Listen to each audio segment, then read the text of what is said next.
Hello મિત્રો, કાલના YouTube video આપે જોયા હશે. આજના યુટ્યુબ વિડીયોમાં આપણે the boy who broke the bank unit છે એની લાસ્ટ સમજૂતી જોઈ લઈએ, એટલે આપણો ફ્લેમિંગો યુનિટ છે એ કમ્પ્લીટ થઈ જશે. People were turned back from counters and told to return the following day. જે લોકો મારી સાથે યુટ્યુબ ઉપર જોડાયેલા છે એ લોકોને ખબર છે કે જે પીપલનગરની બેંક હોય છે એમાં એકાએક રોકડ રકમની અછત આવી જાય છે અને મેનેજર હોય છે એને પ્રશ્ન થાય છે કે અચાનક બધાય કેમ રોકડ ઉપાડવા આવી ગયા છે, એટલી રકમ તો રોકડ છે એ બેંકમાં હોય નહીં. એટલે એને પ્રશ્ન થાય છે કે હવે શું કરું, કારણ કે એના બોસને તો ફોન લાગતો નથી, શેઠ શ્રી ગોવિંદરામને, અને જો બાજુના વિલેજમાંથી બાજુની બ્રાન્ચમાંથી પૈસા મંગાવે તો પણ વાર લાગે. એટલી રાહમાં પીપલનગર બેંક માટે જે ખાતામાંથી પૈસા ઉપાડવા આવેલા લોકો હતા એ એટલી રાહ જોઈ શકે એમ હતા નહીં. બધાને જાણે કે ઉતાવળ હોય એવી રીતે એ વર્તન કરતા હતા. People var turned back from counters, counter ઉપરથી પીપલ પાછા ફરતા હતા. And told two return the following day, અને એને એમ કહેવામાં આવતું હતું કે તમે બીજા દિવસે આવજો. They did not like the sound of that. લોકોને એ અવાજ છે એ જરા પણ પસંદ ન હતો. And so they gathered outside. એટલા માટે માણસો બધા બહાર ભેગા થઈ ગયા.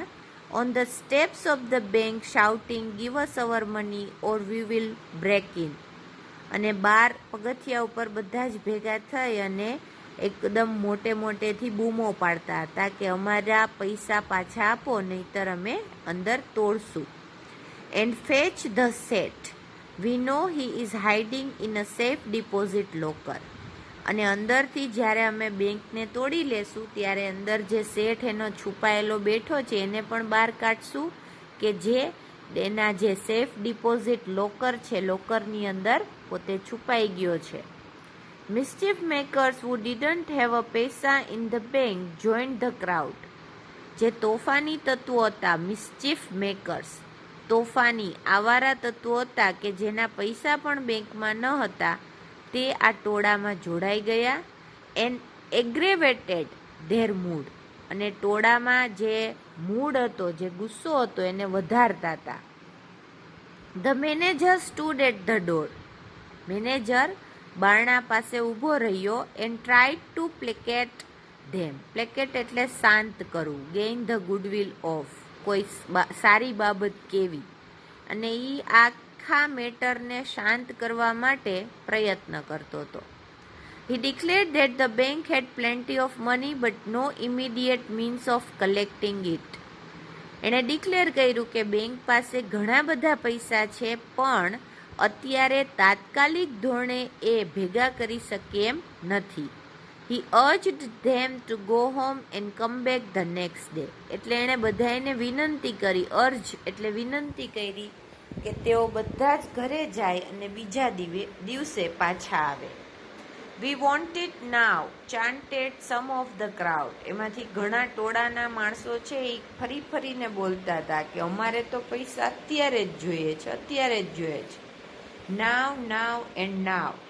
And a brick was hurled through air and crashed through the plain glass window of the Pipalnagar bank. અને એવામાં જ્યારે આ લોકો છે એ અત્યારે જ પૈસા આપો એનો સૂર રેલાવતા હતા, ત્યાં જ ટોળામાંથી ક્યાંકથી હવાને પસાર કરતી એક ઈંટ છે એ ફેંકવામાં આવી અને જેનાથી પીપલનગર બેંકના બારીનો કાચ છે એ તૂટી ગયો. Nathu arrived next morning to sweep the steps of the bank. આ બધુંય થઈ ગયું, પછી બધું શાંત પડી ગયું, તોફાન થઈ ગયા અને તોડફોડ થઈ ગઈ. પછી બીજા દિવસે નથુ છે એ પીપલનગર બેંકના પગથિયા સાફ કરવા માટે આવ્યો. He saw the refuse and the broken glass and the stones cluttering the steps.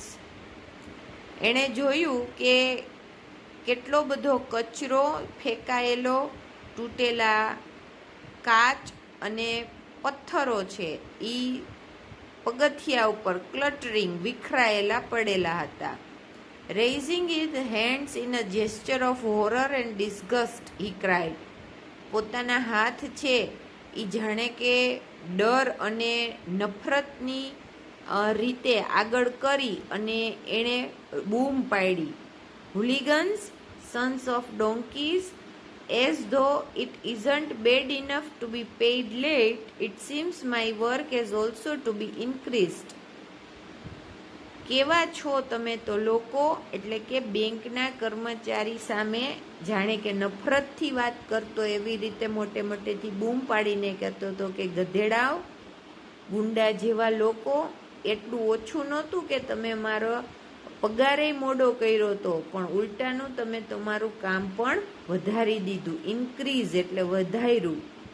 He smote the steps with his broom, scattering the refuse.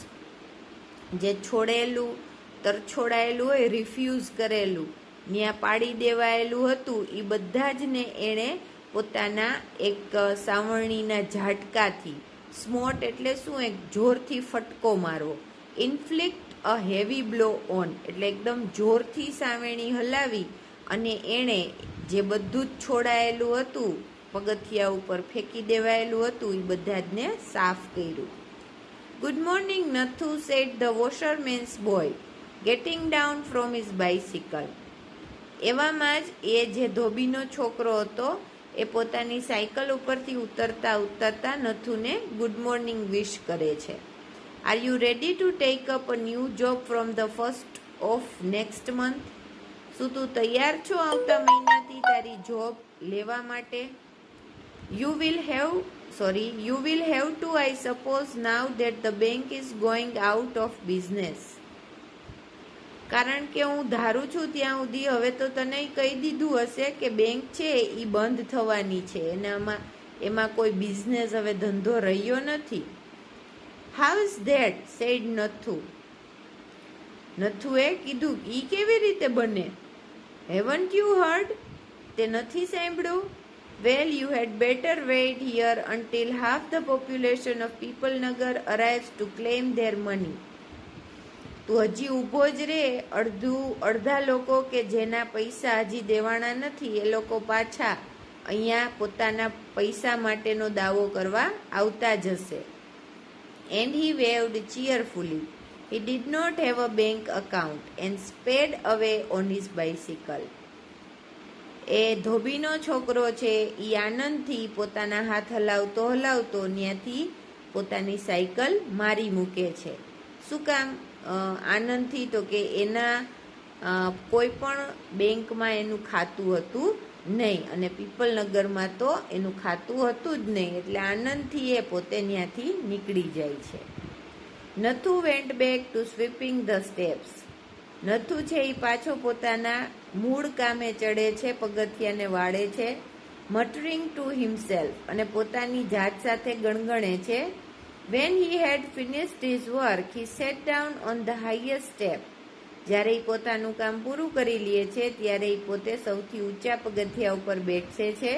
Two avoid the arrival of the manager, કે અને રાહ જોવે છે કે ક્યારે manager આવે અને ક્યારે હું એની પાસેથી પૈસા લઉં, એની રાહ જોતો અહીંયા બેસે છે. He was determined to get his pay. એ દ્રઢ નિશ્ચય કરે છે કે હું તો મારા પૈસા લઈશ જ. Who would have thought the bank would collapse, he said to himself. એ પોતાની જાતને જ કહે છે, કોને ખબર હતી કે આ બેંક છે એ આટલા ઝડપથી બંધ થઈ જશે, કામ નહીં કરે, એને પૈસા નહીં એના ખાતામાં કોઈ રોકે. And looked thoughtfully into the distance, અને જાણે એમ દૂર સુધી પોતે વિચારમાં હોય એ રીતે જોતા જોતા એમ કહે છે, I wonder how it could have happened. મને તો એ જ નથી ખબર પડતી, મને તો નવાઈ લાગે છે કે આવું કેવી રીતે બન્યું.